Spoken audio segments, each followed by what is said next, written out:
Oke, kita akan langsung bahas bagaimana peluang Indonesia versus Filipina hari ini ya. Ya, Sudah ada di sebelah saya Pak Rahim Sukasah, mantan Ketua Badan Tim Nasional PSSI. Selamat pagi Pak Rahim, apa kabar? Salam sehat. Selamat pagi, alhamdulillah sehat. Alhamdulillah sehat ya. Sehat terus Pak Rahim. Sehat terus ya.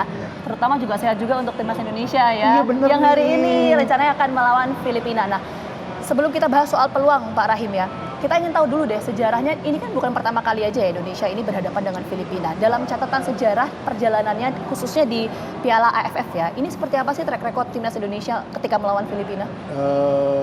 Dalam Piala AFF terakhir itu tiga kali bertanding terakhir ini Ya. kita belum pernah menang sama Filipina. Ya, jadi waktu itu kita pernah kalah 2014, lalu draw, dua kali draw terakhir atau 2018 kemarin. Tapi sekarang ini saya rasa ini kesempatan yang baik untuk timnas kita untuk mengalahkan tim Filipina. Karena tim yang 2014 itu udah nggak ada sekarang kan. Oh, yang dari Filipina Dari waktu Filipina. itu. Dan kelihatannya sekarang ini transisi dia. Karena ada 11 pemain yang dipanggil nggak datang dan juga nggak dipanggil. Jadi dia juga lagi transisi dan pelatihnya baru. Oh, oke. Dan saya rasa tim kita dipersiapkan cukup baik lah ya. Kalau saya lihat dari pertandingan kemarin itu, tim kita udah baik secara teknik, taktik, strategi sudah benar menurut saya. Dan picknya juga sudah diatur yang baik.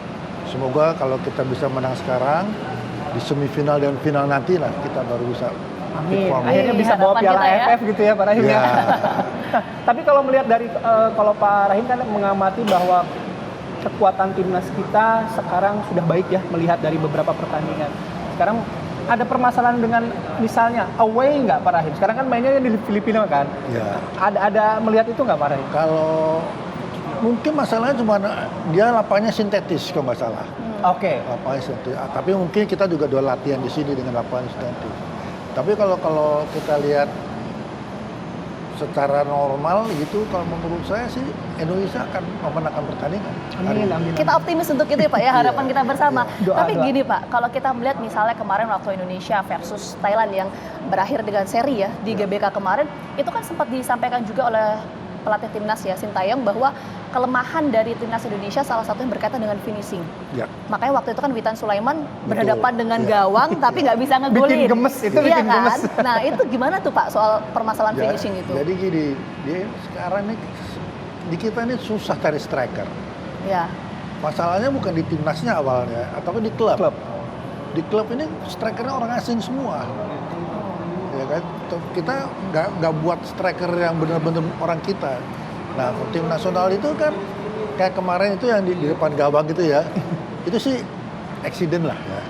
Ya itu bukannya, itu bisa terjadi di mana aja. Iya, betul. Ya, Messi juga penalti nggak masuk, sering juga. Jadi nggak usah terlalu Khawatirkan begitu ya? dramatisir ya. Tapi memang betul kita nggak punya real striker yang bisa goal getter lah gitu. Oke. Nah, tapi kalau dari amatannya Pak Rahim, meskipun tadi ada mungkin catatan sedikit di lini depan gitu, belakang, tengah dan belakang bagaimana Pak Rahim? Menurut saya sih lumayan ya, lumayan. Kalau menurut saya sih sebetulnya tim kita tuh bisa menang loh sebetulnya. Cuma ya tadi itu finishingnya tuh belum, karena itu kan apa ya, itu talentnya tuh. Iya. Kalau orang yang main talent goal getter tuh bolanya susah-susah aja dia bisa bikin masuk gitu. Nah di kita ini bakatnya ada tapi butuh waktu lah ya. Oke. Ini anak-anak muda kan sebenarnya kayak. Jadi kita ini jangan terlalu buru-buru gitu ya. Sekarang bikin besok Iya. menang itu nggak bisa. Gitu. Karena selalu ada proses ya Pak Rahim. Iya. Pak, dulu kan Pak Rahim juga pernah terlibat AFF 2010 ya. Ya. Boleh nggak cerita, sebenarnya kalau misalnya dalam atmosfer AFF itu kondisinya gimana sih? Karena kan gini, pecinta sepak bola Indonesia kan sudah sangat lama. Indonesia kapan sih dapat juara gitu kan? Ya. Kok kayaknya tinggal final kalah, final kalah gitu. Ya.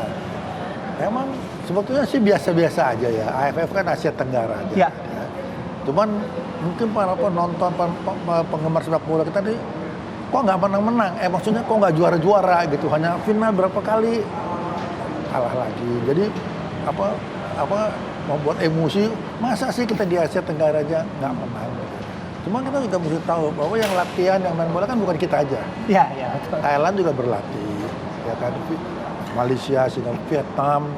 Jadi masalahnya di kita ini pembinaannya yang menurut saya kalah sama mereka. Jadi kita ini kebanyakan sekarang kok malah nguber-nguber naturalisasi. Ya, sedangkan kita udah pengalaman 10 tahun, 12 tahun terakhir nggak ada faedahnya tuh pemain-pemain naturalisasi kan di Indonesia. Udah naturalisasi nggak menang-menang juga. Jadi kalau saya, kita mesti rubah cara berpikirnya. Kita lah bina orang kita di sini. Dan kalau pemain naturalisasi jangan yang tua-tua. Gitu. Maksud saya gini, pemain yang punya kelas di sana, di luar, tapi mungkin sulit menjadi pemain nasional di sana, nah kita boleh panggil. Tapi kalau pemain divisi 4, divisi 5 di sana, lebih bagus pemain nasional kita di sini. Oke. Nah, ini menarik Pak. Kalau bicara soal pemain naturalisasi tadi kan kita tahu bahwa Jordi Amat kan tidak bermain ya nanti ya. Iya. Kita tahu track recordnya Jordi Amat ini pemain naturalisasi yang selalu bagus tampil dalam Piala AFF. Ini apakah berpengaruh cukup kuatkah lini pertahanan kita Pak untuk nanti pertandingan dengan kalau Filipina? menurut saya sih ya normal aja. Gitu. Pemain kita juga banyak yang bagus sebetulnya dibandingkan ya, sama pemain-pemain naturalisasi ya.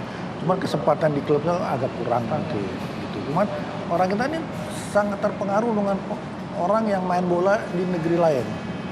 Ya. Kan nggak semua orang keturunan kita atau orang asing yang mau itu lebih bagus dari kita. Kalau dia mainnya di divisi 4, divisi 5, sama aja bagus. gitu ya? Saya jamin bagusan orang kita, pemain nasional kita ya. Dia kalau main di divisi utama, divisi 2 lah paling enggak, oke lah. Tapi kalau divisi 4 atau apa, nggak ada gunanya. Kan terbukti udah, pemain naturalisasi kita tidak ada hasilnya di sini. Kita lihat nanti keseruannya seperti apa ya, Mbak ya.